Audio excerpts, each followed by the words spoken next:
नमस्कार, मैं हूं श्वेता सिंह और आप देख रहे हैं आज तक। आतंकवाद और उसके समर्थकों को करारा जवाब देकर, अमेरिका और भारत के रिश्तों की नई बुनियाद रखकर और देश की सुरक्षा के लिए जरूरी संबंधों के नए अध्याय शुरू करके प्रधानमंत्री मोदी भारत लौट आए। 3 दिन के अति व्यस्त यूएस दौरे में प्रधानमंत्री मोदी ने वैश्विक राजनीति, कूटनीति और सामरिक रणनीति के कई निशाने एक साथ साधे। कितने अर्थ निकलते हैं उनके इस दौरे से और क्या पड़ेगा उनका असर दुनिया पर, ये सवाल चर्चाओं में।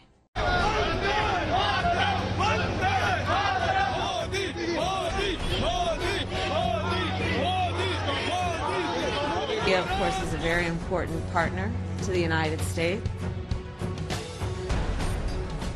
गांधी हमेशा इस बात की वकालत करते थे कि प्लेनेट के हम ट्रस्टी हैं और हमने हमारी आने वाली पीढ़ियों को एक ट्रस्टी के रूप में ये प्लेनेट को हमने सुपुर्द करना होगा। Stronger, closer, and tighter, and I think it can benefit the whole world.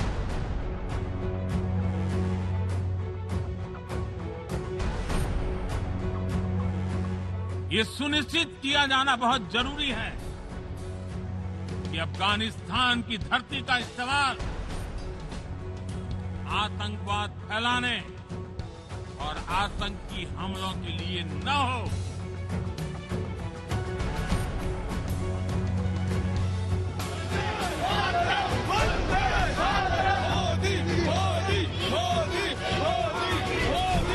वर्तमान की चिंताओं को समेटते हुए, अतीत की चिंताओं को पीछे छोड़कर भविष्य की चिंताओं के समाधान के रास्ते पर चलने के संकल्प को दोहराते हुए प्रधानमंत्री मोदी का 3 दिवसीय अमेरिका दौरा खत्म हो गया।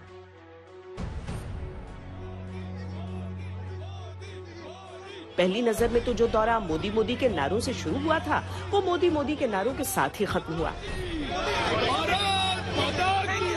लेकिन 3 दिनों के अंदर जो हुआ वो भारत और दुनिया के लिहाज से कूटनीति, रणनीति, राजनीति और विश्व नीति के नए अध्याय का शुभारंभ कहा जा सकता है। ग्लोबल प्लेयर बनाने के साथ साथ आप ग्लोबल लीडर के तरीके से इन विषयों को आपने रखा है। दौरे के 3 दिनों की ये 13 तस्वीरें देखिए। इनमें शामिल हैं उन सारे सवालों के जवाब जो पीएम मोदी के अमेरिका जाने से पहले उठ रहे थे। एक राष्ट्र के नाते अमेरिका और भारत के नए रिश्ते बने। All kidding aside, I think that the relationship between India and the United States, the largest democracies in the world,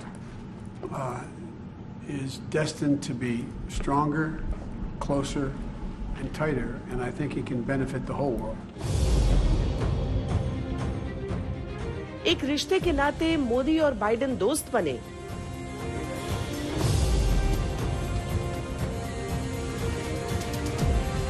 Biden surname के लोगों के सामने बड़ा डिटेल में जिक्र किया। आपने मेरे साथ भी इस बात का उल्लेख किया था। बाद में मैंने काफी कुछ कागजात खोजने की कोशिश की है। कागजात में लेकर के भी आया हूँ। हो सकता है शायद उसमें से कुछ आगे का निकल आए, शायद आपको कुछ काम आए। That chair is occupied by the Vice President of the United States.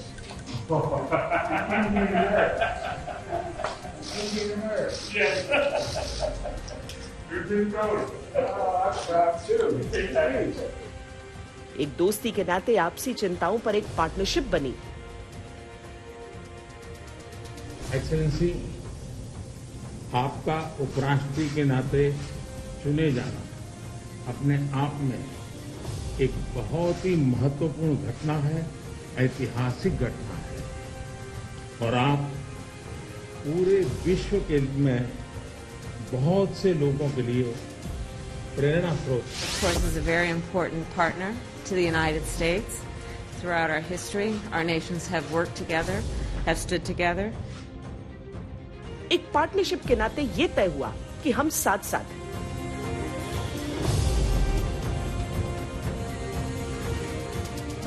जब साथ की बात हुई तो भारत ने आतंकवाद पर भी साथ मांगा।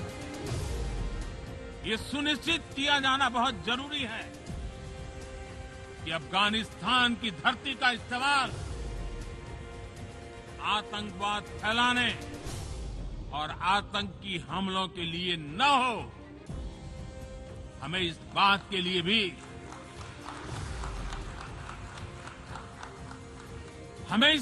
लिए भी सतर्क रहना होगा। जब आतंकवाद की बात हुई तो फिर आतंकवाद और उसका हर समर्थक निशाने पर आया। हमें इस बात के लिए भी सतर्क रहना होगा कि वहां की नाजुक स्थितियों का कोई देश अपने स्वार्थ के लिए एक टूल की तरह इस्तेमाल करने की कोशिश न करें। इस समय अफगानिस्तान की जनता को, वहां की महिलाओं और बच्चों को, वहां की माइनॉरिटीज को मदद की जरूरत है। कहने को तो बस 3 दिन थे अमेरिका में प्रधानमंत्री मोदी के, लेकिन उनका असर आने वाली तारीखें आगे कई दिनों तक बताती रहेंगी। कुछ असर दक्षिण एशिया का परिवर्तन बताएगा, कुछ असर आतंक पर दुनिया की नीतियां बताएंगी और कुछ असर समय के साथ इतिहास बताएगा।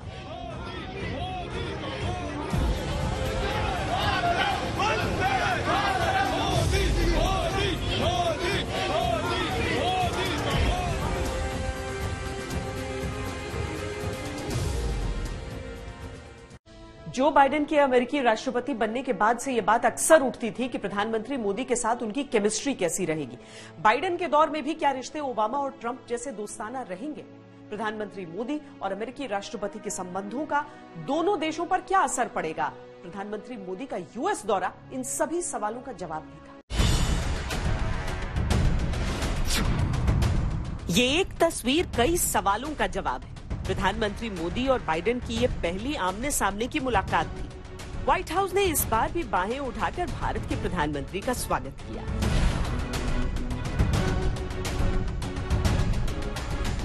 कुछ नए संबंधों की सकुचाहट तो कुछ कोविड काल का प्रोटोकॉल था, जो मुलाकात का पहला पल हर बार की तरह गले लगने तक नहीं पहुंच सका। लेकिन दूसरे ही पल वो सारी हिचकिचाहटें दूर हो गईं। बाइडेन ने फिर से बाहें फैलाकर प्रधानमंत्री मोदी को मित्रता के सूत्र में बंध जाने का निमंत्रण दिया और इस बार वो तस्वीर फिर से दुनिया के सामने आ गई, जो कभी ओबामा के समय आई थी, जो कभी ट्रंप के समय आती थी।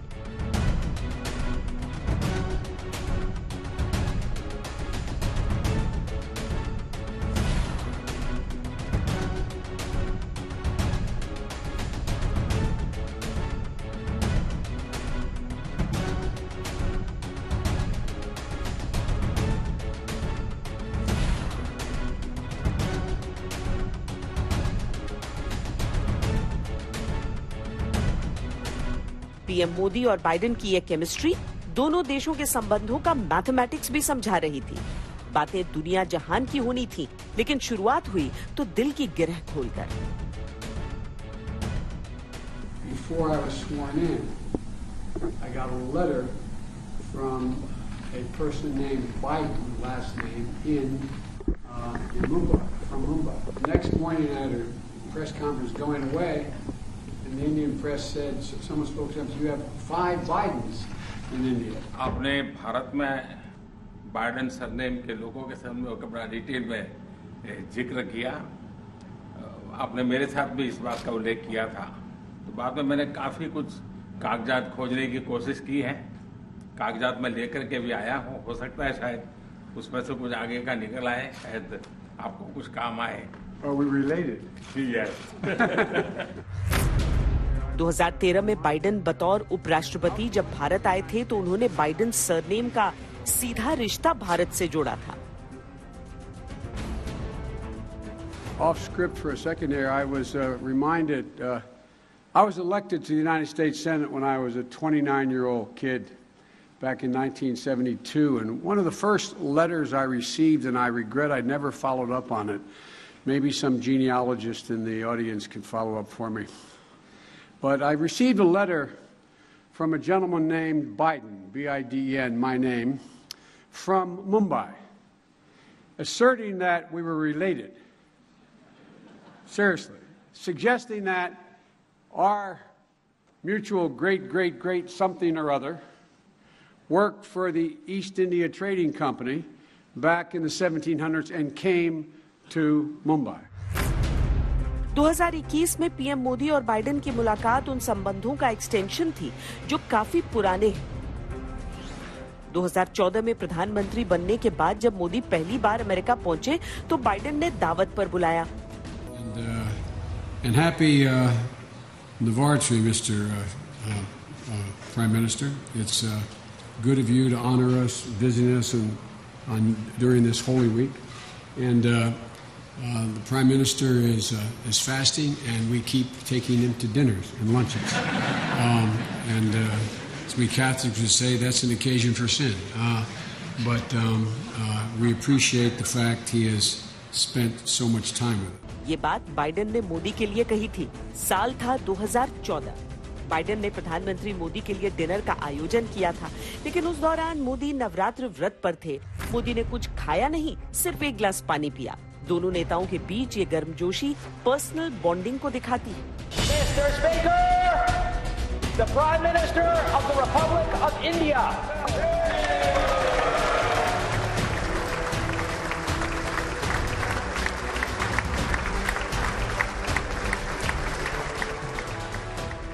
दो 2016 में जब प्रधानमंत्री मोदी ने अमेरिकी संसद को संबोधित किया था, तब भी उनका स्वागत बाइडेन ने ही किया था।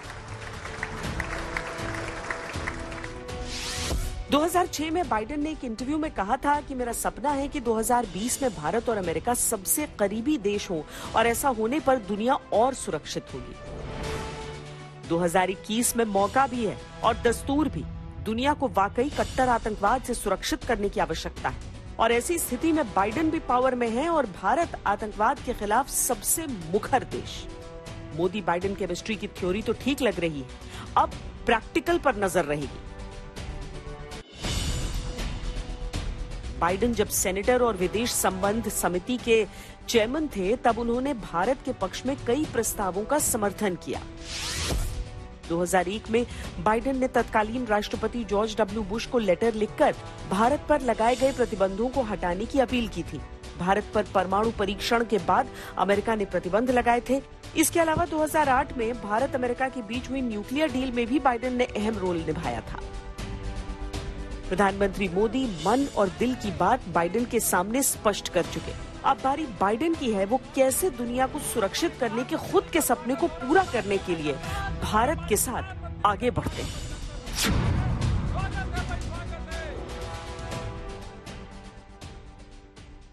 एक अजीब संयोग भी हुआ पीएम मोदी के इस अमेरिकी दौरे पर। यह संयोग जुड़ा हुआ है उस कुर्सी से जिस पर प्रधानमंत्री मोदी ने बैठकर जो बाइडेन से व्हाइट हाउस में बात की। तब बाइडेन ने कुर्सी ऑफर करते समय कहा था कि इस पर रोज एक भारतवंशी ही बैठती है। उनका इशारा कमला हैरिस की तरफ था, क्योंकि वो कुर्सी उपराष्ट्रपति की होती है। यूएस विजिट का एक अहम पड़ाव उपराष्ट्रपति कमला हैरिस से प्रधानमंत्री मोदी की मुलाकात थी। ये मुलाकात भी काफी कुछ तय कर गई।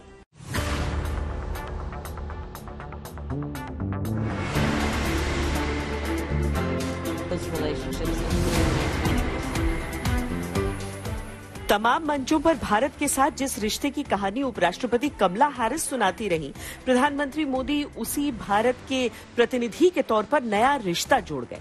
भावनाओं को भावनाओं से जोड़ा और कमला हैरिस को बचपन की यादें लौटा दी। लकड़ी के फ्रेम में सजाकर कमला हैरिस को उनके दिवंगत नाना की कुछ यादें उभारने दी। कमला हैरिस बचपन में अपने नाना के बहुत करीब थी। दुनिया के सबसे बेहतरीन शिल्प में शुमार गुलाबी मीनाकारी के शिल्प का शतरंज भेंट किया, जो काशी की धरोहर है। भावनाओं से इतर जब राजनीतिक और कूटनीतिक संबंधों की बात आई तो बात आगे भी बढ़ी और कमला हैरिस ने भारत की चिंताओं के साथ अपनी आवाज मिलाई। When the issue of terrorism came up, the Vice President suo motu referred to Pakistan's role in that regard. She said that there were terror groups that were working there. Pakistan के आतंक चरित्र पर अमेरिका की ये टेढ़ी नजर प्रधानमंत्री मोदी के अमेरिकी दौरे की हाइलाइट्स में से एक है। ये प्रतीक है इस बात की भी कि पाकिस्तान के आतंकी चेहरे को पीएम मोदी बेनकाब करने में काफी हद तक कामयाब हुए हैं। पीएम मोदी और राष्ट्रपति ओबामा जब मिले तो ओबामा ने मुंबई से लेकर पठानकोट तक के आतंकी हमलों में लिप्त आतंकियों पर कार्रवाई करने को पाकिस्तान से कहा था। ट्रंप ने पाकिस्तान से पूरी कड़ाई के साथ क्रॉस बॉर्डर टेररिज्म बंद करने को कहा था। अब बाइडेन प्रशासन में पाकिस्तान को आतंकवादियों का संरक्षक देश भी लगभग माना जा चुका है। जल्द ही पाकिस्तान बड़ी मुश्किलों में घिर सकता है और ऐसी आवाजें पाकिस्तान से ही सुनाई देने लगी हैं। पाकिस्तान किस तरह से अपने दोस्त ममालिक के साथ मिलकर लॉबिंग कर सकता है ताकि भारत के अज़ाइम को नाकाम बनाया जा सके, क्योंकि हम देखते हैं कि भारत की लॉबिंग जो है वो बहुत स्ट्रांग है बनिस्बत पाकिस्तान के। मैं वॉशिंगटन डीसी में बैठा हूं, I'm 40 minutes away from Washington DC। आपने इंडियन लॉबी का अभी रुख देखा ही नहीं है, आपने उनकी ग्रिप ही नहीं देखी अभी तक, आपने वो पूरी मशीनरी चलते नहीं देखी अभी तक, आपने अभी तक आपको ये नहीं पता कि अमेरिका की कितनी फॉर्च्यून 500 कंपनीज के सीईओ जो है वो इंडियन है, कितने कांग्रेसमैन इंडियन डिसेंट के आ चुके हैं, व्हाइट हाउस की कितनी अपॉइंटमेंट जो है वो इंडियन डिसेंट की हैं, कितने आपके हाई कोर्ट जजेस जो इस वक्त बैठे हैं वो इंडियन डिसेंट के हैं। कमला हैरिस से बातचीत में भारत अमेरिका संबंधों में एक दूसरे के योगदान को याद किया गया और आने वाले दिनों में साथ साथ लंबी दूरी तक चलने की प्रतिबद्धताएं दोहराई गई, जो रिश्तों की नई और सधी हुई शुरुआत है। आपको विशेष रूप से भारत आने का निमंत्रण देता हूं। Mr. Prime Minister, it is my honor to welcome you to the White House and to Washington, D.C. It is my understanding that this is your first trip outside of South Asia for at least the last 16 months. India, of course, is a very important partner to the United States. Throughout our history, our nations have worked together, have stood together to make our world a safer and stronger world. Mr. Prime Minister, when you and I last spoke in June, we talked about how our world is more interconnected. Excellency, आपका उपराष्ट्रपति के नाते चुने जाना अपने आप में एक बहुत ही महत्वपूर्ण घटना है, ऐतिहासिक घटना है और आप पूरे विश्व के में बहुत से लोगों के लिए प्रेरणा स्रोत है। इस समय दक्षिण एशिया तनाव की स्थिति से गुजर रहा है।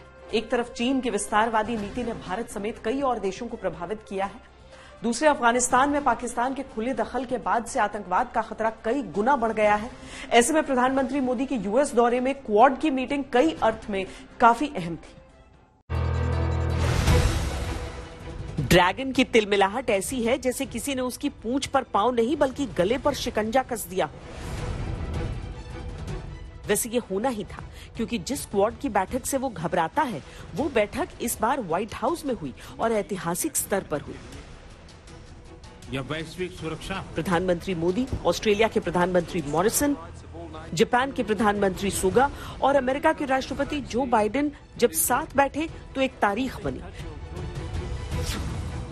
क्योंकि 2007 में बने क्वाड संगठन के बाद से ये पहला मौका था जब चारों देशों के राष्ट्राध्यक्ष प्रत्यक्ष रूप से आमने सामने थे। इससे पहले इस तरह कभी नहीं मिले थे, या तो अलग अलग सदस्य मिलते थे या वर्चुअली जुड़े थे। ये मीटिंग राष्ट्रपति बाइडेन के निमंत्रण पर हुई थी। चीन का चिढ़ना तो बनता ही है। चीन की विस्तारवादी नीतियों के आड़े भारत आ रहा है। पहले तो भारत ने लद्दाख में चीन की चालबाजियों का सटीक जवाब दिया। तनाव अब भी बरकरार है, लेकिन भारत चीन के दबाव में बिल्कुल नहीं आ रहा, बल्कि लगातार खुद को और मजबूत स्थिति में ला रहा है। अब क्वाड देशों के समूह में भारत की भूमिका सबसे महत्वपूर्ण हो जाती है, क्योंकि क्वाड देशों में सिर्फ भारत के साथ ही चीन की जमीनी सीमाएं लगती हैं। भारत, जापान, ऑस्ट्रेलिया और अमेरिका की नौसेना ने मालाबार युद्धाभ्यास किया। चीन इसको लेकर पहले से बौखलाया था। क्वाड बैठक में भारत ने प्रशांत महासागर क्षेत्र में शांति और सुरक्षा की प्रतिबद्धता पर जोर दिया, तो चीन को इसका अर्थ भी समझ जाना चाहिए। अध्यक्ष महोदय, हमारे समंदर भी हमारी साझी विरासत है, इसलिए हमें ये ध्यान रखना होगा कि ओशन रिसोर्सेज को हम यूज करें, एब्यूज नहीं। दक्षिण एशिया क्षेत्र में चीन, पाकिस्तान और अफगानिस्तान के आतंकवादियों का गार्जियन बन चुका है। भारत की चिंता ये भी है, ऐसे में क्वाड का सिर्फ एक चर्चा संगठन न रहकर सक्रिय संगठन बन जाना बड़ा संकेत देता है। हमारा क्वाड एक तरह से फोर्स फॉर ग्लोबल गुड की भूमिका में काम करेगा।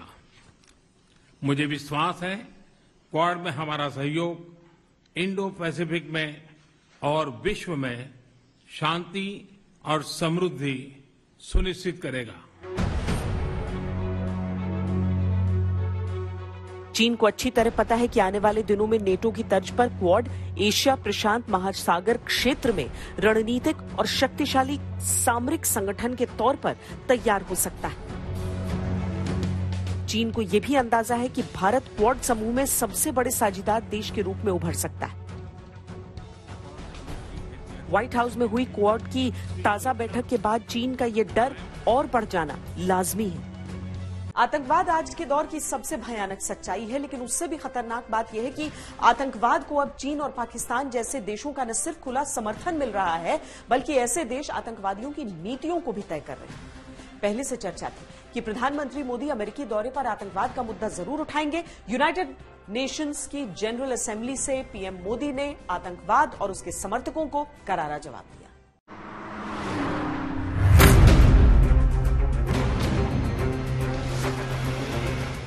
The Assembly will hear an address by His Excellency Narendra Modi, Prime Minister of the Republic of India.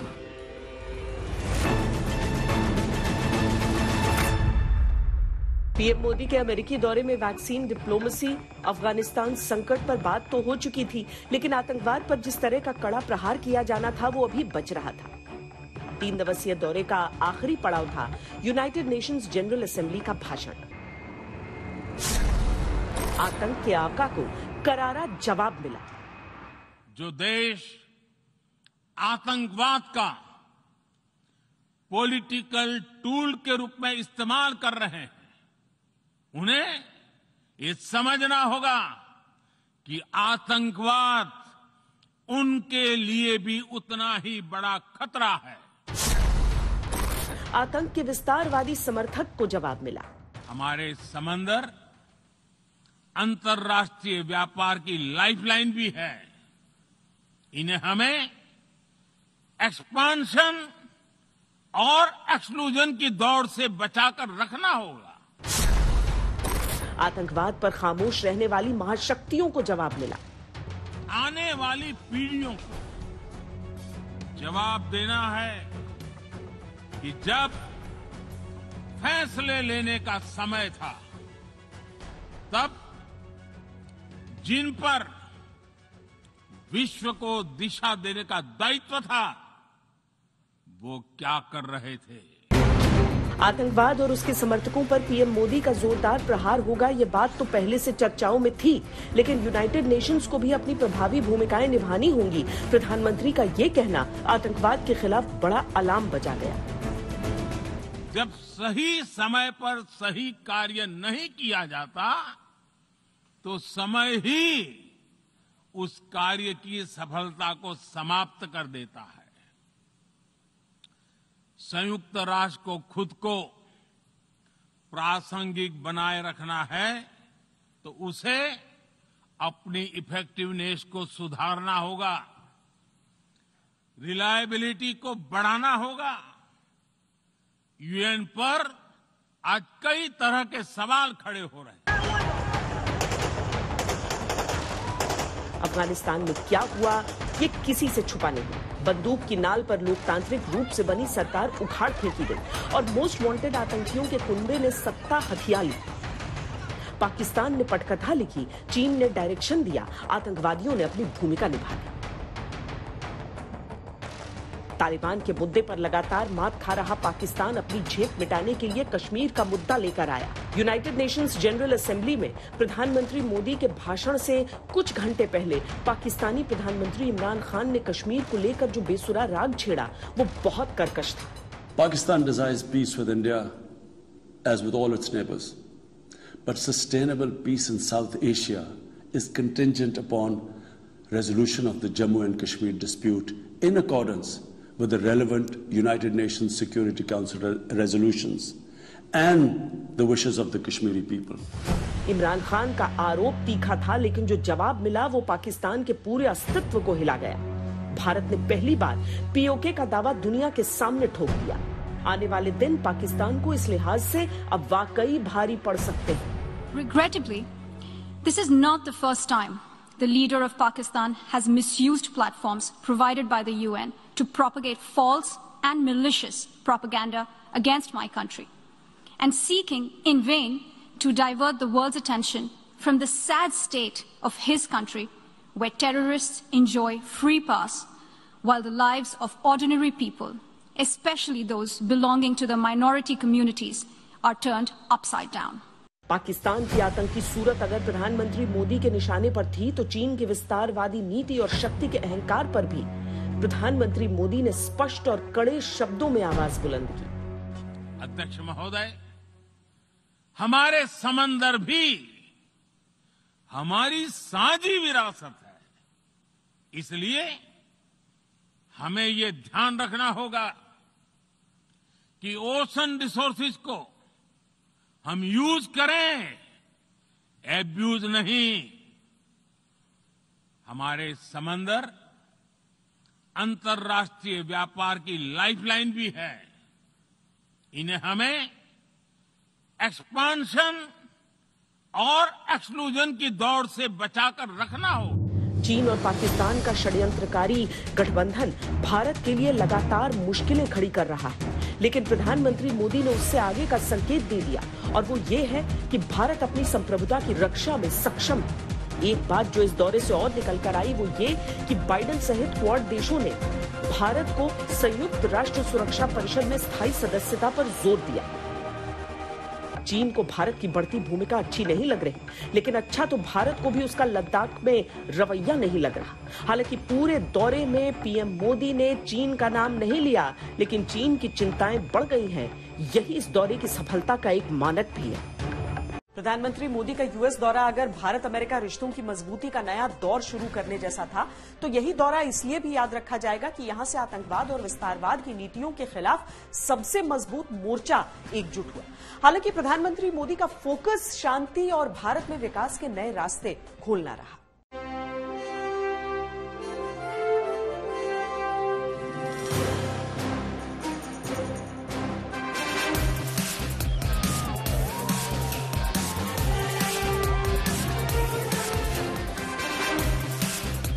America दौरे में प्रधानमंत्री मोदी ने कोई भी समय आराम में नहीं जाने दिया।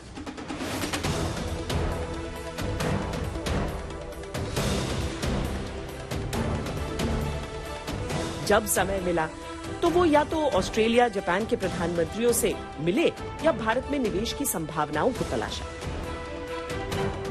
आइए आपको मिलवाते हैं अमेरिका में प्रधानमंत्री मोदी के 5 खास मेहमानों से।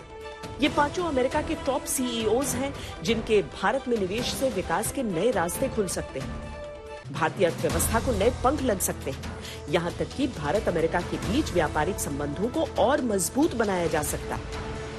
क्वालकॉम के CEO Cristiano Amon, First Solar के सीईओ मार्क विडमार, अडोबे के CEO Shantanu Narayen, General Atomics के सीईओ विवेक लाल और Blackstone Group CEO Stephen Schwarzman. Well, it's always such a pleasure to meet the Prime Minister and hear about his vision for how he wants to expand India. Among the key topics that we talked about was, continued investment in innovation, because he certainly believes that technology is the way to help move things forward. Specifically, we talked about artificial intelligence and what might happen with artificial intelligence. We talked about creativity, the importance of creativity and how media, the ever-changing. General Atomics nuclear energy और defence sector में काम करती है। Defence sector में खास तौर पर predator drones बनाने वाली अमेरिकन कंपनी है। अडोबे भारत के आईटी और डिजिटल सेक्टर में निवेश को बढ़ाए तो भारत को फायदा हो सकता है। फर्स्ट सोलर बड़े बड़े सोलर पार्क तैयार करती है, जिससे बिजली का उत्पादन किया जाता है। भारत में 5G टेक्नोलॉजी को लाने के लिए पीएम मोदी ने अमेरिकी कंपनी क्वालकॉम के क्रिस्टियानो से मुलाकात की। मुलाकात के आखिरी चरण में अमेरिका की इन्वेस्टमेंट फर्म ब्लैकस्टोन के सीईओ से पीएम मोदी मिले। ब्लैकस्टोन दुनिया भर के देशों में पैसा इन्वेस्ट करती है। It was an outstanding meeting. I couldn't have asked for anything more. First, I was an honor to have a chance to speak with him.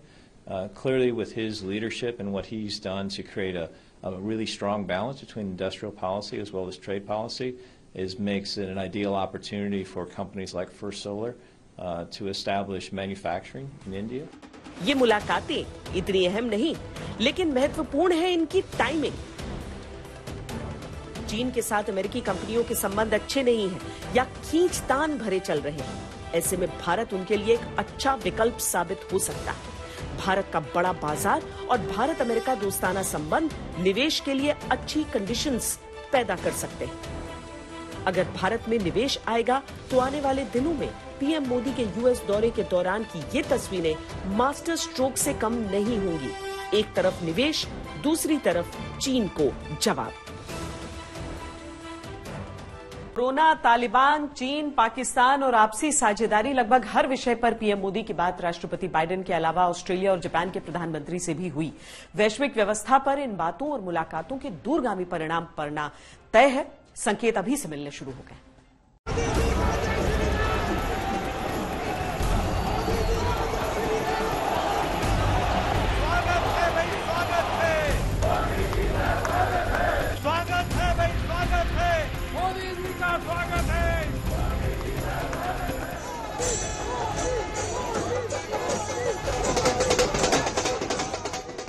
प्रधानमंत्री मोदी करीब 65 घंटे अमेरिका में रहे, जिसमें उन्होंने 20 बैठकें की। 4 लंबी मीटिंग्स उनकी फ्लाइट के अंदर हुई तो कुल 24 मीटिंग्स के साथ उनका व्यस्त दौरा समाप्त हुआ। लेकिन ये 65 घंटे आने वाले समय का एक बड़ा संकेत दे गए।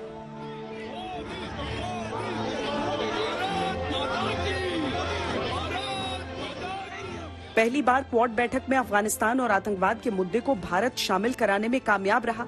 अंतर्राष्ट्रीय दृष्टिकोण से भारत की भूमिका इससे और बड़ी हो जाती है। यूनाइटेड नेशंस की महासभा में शामिल होने के लिए जब कई देशों के शीर्ष नेता अमेरिका में मौजूद थे, तब बाइडेन ने सिर्फ प्रधानमंत्री मोदी से व्यक्तिगत भेंट की। इस भेंट के कई अर्थ आने वाले दिनों में कूटनीतिक और रणनीतिक विजय के तौर पर दिखते रहेंगे। प्रधानमंत्री मोदी के इस दौरे का असर पाकिस्तान और चीन दोनों में देखने को मिला। साफ है कि चीन पाकिस्तान गठबंधन को झटका लगा है। इसी दौरे के बाद से भारत ने वैक्सीन डिप्लोमेसी में चीन को चित्त कर दिया। भारतीय कंपनियों को अमेरिकी कंपनी के 1 अरब डोज बनाने पर सहमति बनी है। इससे भारत वैक्सीन के लिहाज से दुनिया के लिए एक बेहतर विकल्प होगा और चीन का प्रभाव वैश्विक तौर पर खत्म होगा।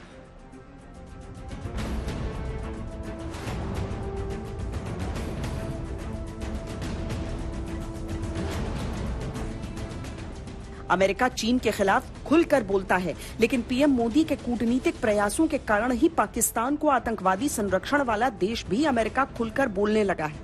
यानी बीते कम से कम 20 साल में पाकिस्तान ने अमेरिका के नाम पर जो मलाई काटी, उसका कटोरा अब सूख चुका है। तालिबान को हथियार और आतंकी सप्लाई करने के कारण पाकिस्तान दुनिया की नजर में आया और इसके बाद से अमेरिका ने पाकिस्तान को खारिज कर दिया है। पाकिस्तान अपने चक्रव्यूह में फंस रहा है, जहां से उसे अब तय करना है कि वो अमेरिका के साथ जाना चाहता है या चीन के। फैसला जो भी लेगा उसमें फंसना तय है। अमेरिका ने रिश्तों की सौगात के तौर पर कभी भारत से चोरी या तस्करी करके लाई गई सदियों पुरानी 157 अति दुर्लभ कलाकृतियां पीएम मोदी को लौटा दी। पीएम मोदी भारत का बेशकीमती खजाना और बहुत सारे धन्यवाद फिर मिलने के वादों के साथ लौट आए। हमारी इस पेशकश में इतना ही। देश और दुनिया की बाकी खबरों के लिए आप देखते रहिए आज तक।